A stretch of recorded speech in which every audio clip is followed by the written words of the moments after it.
অদৃশ্য হাতের ছোঁয়ায় যদি সবকিছু নির্ধারিতই থাকে, তাহলে নেক্সট নেক্সট বলে আমাদের মতো স্বপ্নবাজ তরুণদের স্বপ্ন নষ্ট করা মানেটা কি? আশা করি আমার পরে কাউকে নেক্সট নেক্সট বলে ডেকে তাদের স্বপ্নগুলো নষ্ট করবেন না। আসি স্যার।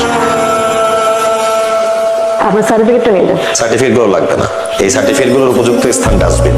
তার চেয়েও ভালো হয় যদি এগুলো আপনাদের টেবিলে পড়ে থাকে। এই সার্টিফিকেটগুলো আপনাদের দিকে তাকিয়ে উপর সে হাসি হাসবে। বাবার সার্টিফিকেটটা কনফার্ম করো। বুঝছিস না কেন? আমজনতা পার্টির আম্মান সাহেব ফোন করেছিল ওনার বান্নের ব্যাপারে। বাবা আমি জানি না, আমি তোমার মেয়ে, আমি তোমার মেয়ে হয়ে সুপারিশ করছি, তুমি ওনার চাকরিটা কনফার্ম করো বাস। ঠিক আছে ইয়াং ম্যান, তোমার চাকরি কনফার্ম করা হলো। Thank you sir. Thank you madam. Madam আমি আমার চাকরিটা খুব দরকার ছিল, আমি কৃতজ্ঞতা এটা কোনোদিন এই ঋণ শোধ করতে পারবো না।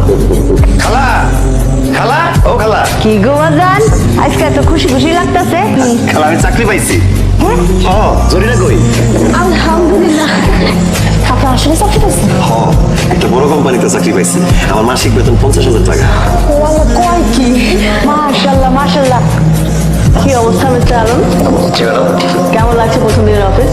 ম্যাডাম ভালো লাগছে। এক্সকিউজ মি, আপনি আমাকে ম্যাডাম বলেছেন?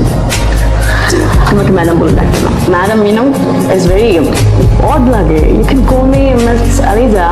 জি আচ্ছা ঠিক আছে। আপনাকে প্রথম দেখায় আমার মনে হয়েছিল আপনি খুব সহজ সরল, আর এরকম টাইপের মানুষকে আমি অনেক বেশি পছন্দ করি। মানে আপনাকে তো চাইলেই আমি সহজে গড়ে তুলতে পারবো। জি ম্যাডাম আমি ঠিক বুঝলাম না।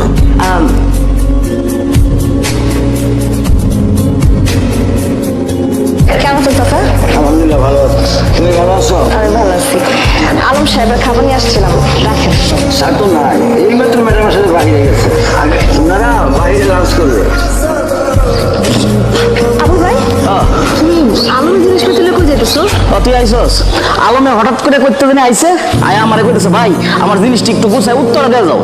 হ্যাঁ এখন সাহেব হয়ে গেছে, হ্যাঁ বসে তারা থাউনের জায়গা দিছে, কোম্পানির কামে বিরাট ব্যস্ত, এলিগে তোরে কইতাছে না। আমার এটাও কইছে তোর লগে দেখা হইলে যাতে তোর আমি বুঝায় কই কি বেটাটা, হ্যাঁ বুঝায় কইছি বুঝছস না।